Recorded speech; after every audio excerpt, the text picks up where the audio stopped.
What's up guys, it's Apollo here and welcome back to my channel Apollo Extra. Today I'm back with a new short story. The name of this story is What If Naruto Had a Yandere After Him. And yeah guys, it's going to be a crazy yandere story in Naruto. And shout out is due where it is due. Shout out to my boy Lane for suggesting me this idea. It is, I guess, second or third of his idea that I am doing. I have done a few of his ideas in the past on my main channel, but that was way long ago. And aside from that, there is a thing that I would like to address to most of you. The thing is that do not contact me on Facebook, please, or any other social media. If you want to leave your ideas, leave it in the comments, because I have a private life and I rarely ever use Facebook. And that is only when I have to see and check for the updates from my college or university of, just to get the tea what is going on there. Now, I hope you don't mind and take this the wrong way, because I didn't intend it to. And make sure you leave a like and subscribe to my channels, both of them, if you like the content of these channels. And without any further ado, let's begin with our today's story. Roll the intro.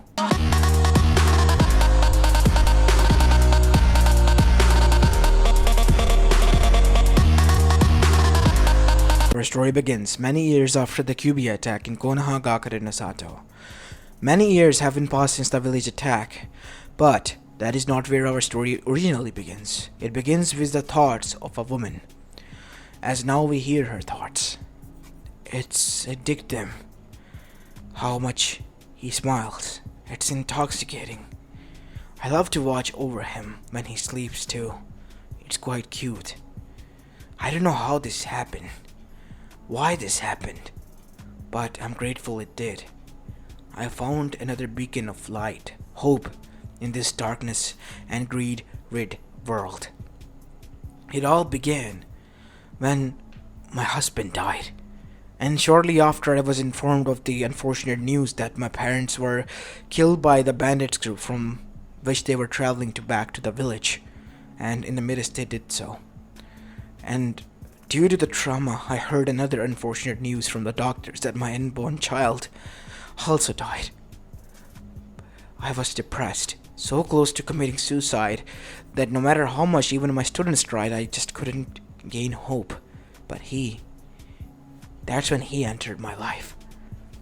Not from a perspective I have never seen before. I have known him in the past, but I always thought of him as a brat. But now he seemed different. After his return from the training trip, he was different. He went miles ahead for me. Even made sure that I was fine.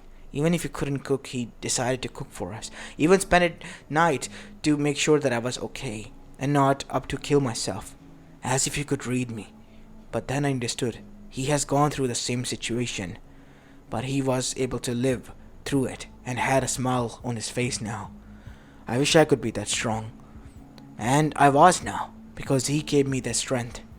And he showed me the kindness and love that even not Asma was able to do so. As now we finally go towards third person perspective. This woman was none other than Kurenai Yuhi, and currently she was spying upon Naruto.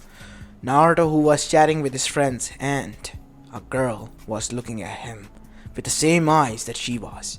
And that girl was unfortunately her own student, a daughter of some sort that she had seen in Hinata, but now she was repulsed by her. How could she do this? Can't she see that her sensei, who was going through life and death situation, was now finally able to find happiness? And she wanted to strip that away?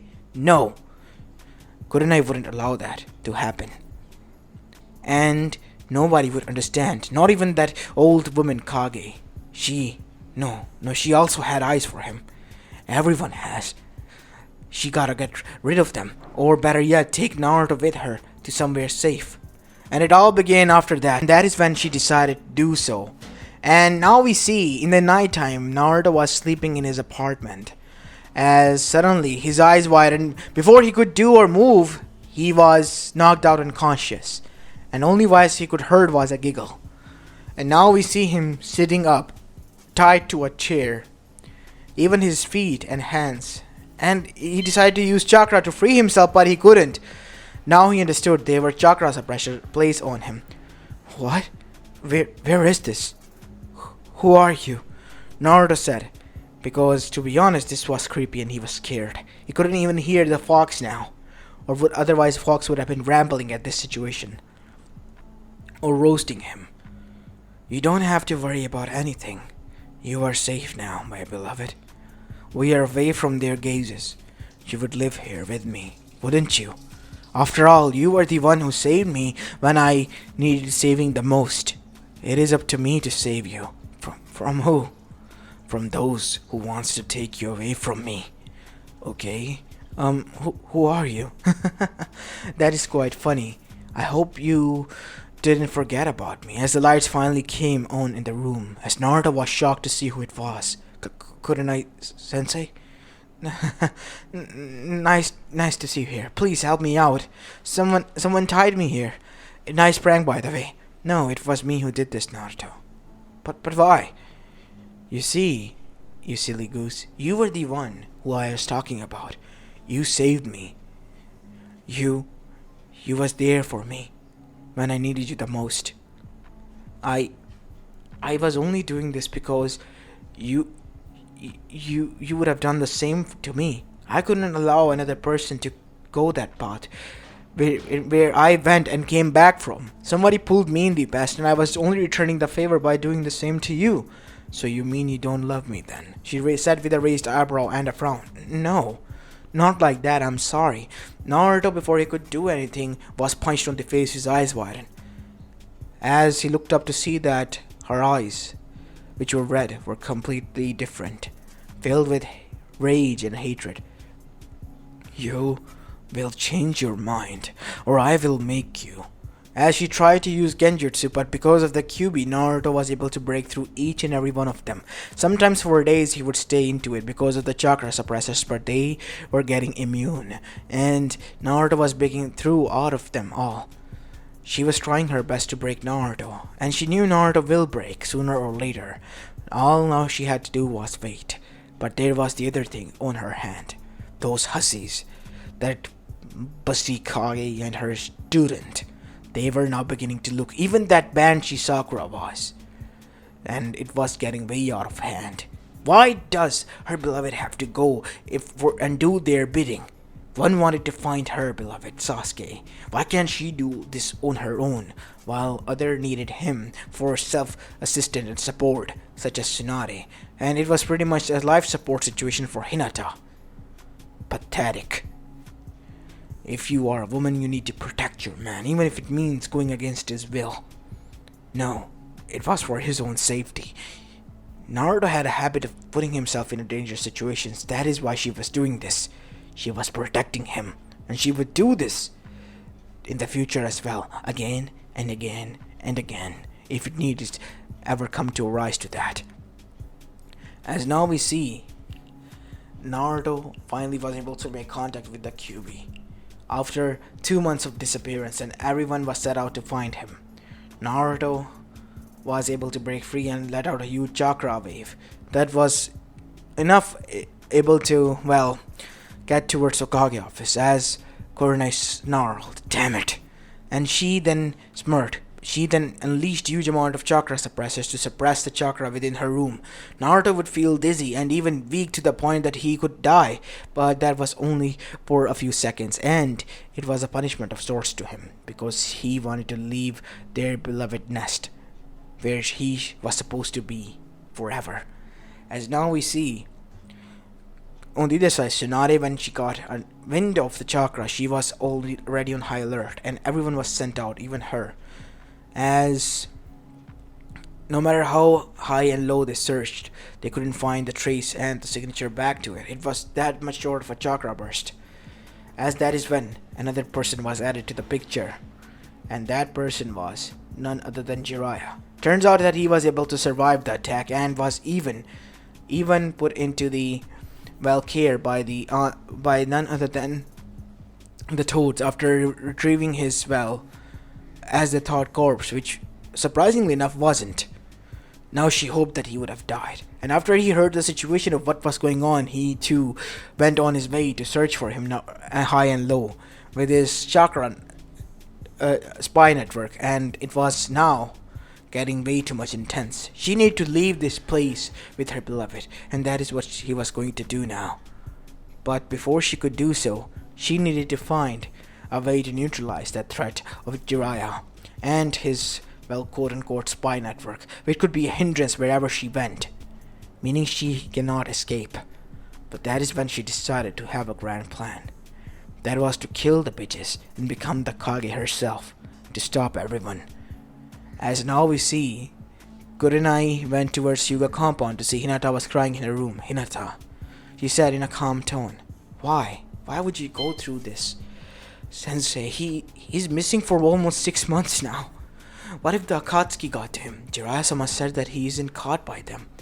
Maybe he just left because he didn't care about it, the village anymore. As Hinata was quite surprised when Kurenai said these words. How could you say that first, Sensei? Naruto-kun wouldn't do that. At least not to you. Let's be honest here, Hinata. He never really liked you. As Hinata was shocked. I must hate to admit this, but the kid never did. I mean, look at it. You even sacrificed yourself to him, for him, to pain, and even yelled out the bloody I love you in front of that. And what do you get? Nothing. No response at all. He made you wait. It is time to pass him up. No, I can't.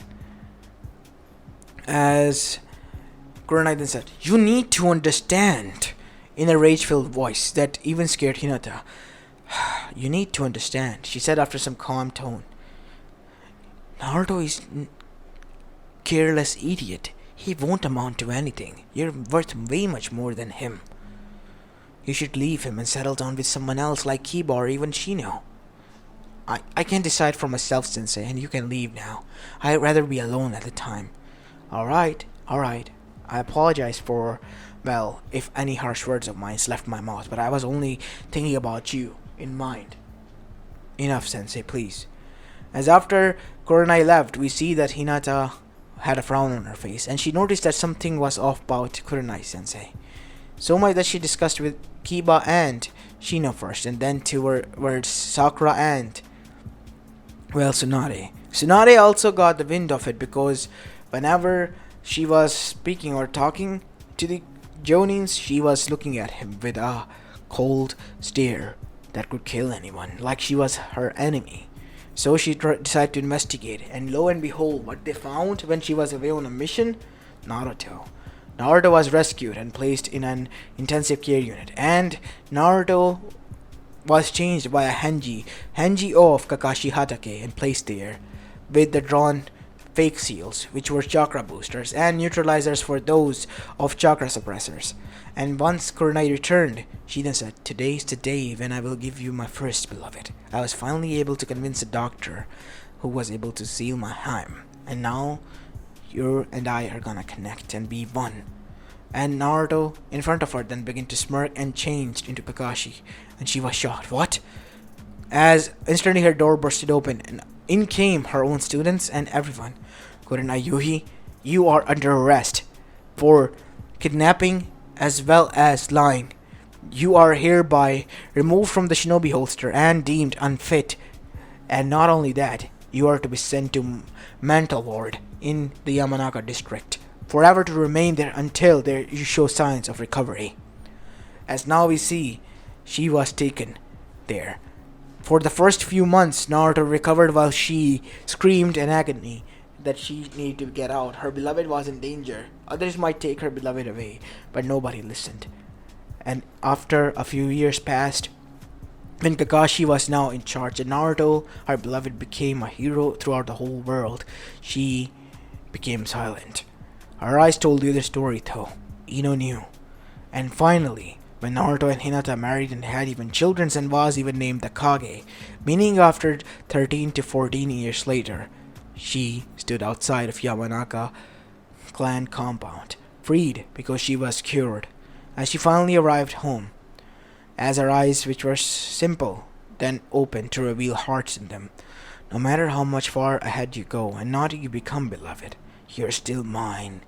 And one way or another, I will have you and kill anyone who stand between us. As she began to laugh like a maniac. The threat was far from over. It was only the beginning. and she also loved the man who was playing hard to get. As this is where I'm going to be leaving the story off, guys. I hope you like this one, and if you do, then make sure you leave a like and subscribe to my channel if you like the content of this channel. And yeah, I may or may not make a part 2 of this if it ever comes to that. I mean, yandere part 2. Comment down below if you want it or not. I mean, yeah, you can suggest what will happen in the future ahead of this story if you want to. I'm all ears. Anyways, this is Apollo Uchiha, and I'm signing off for the day. Peace!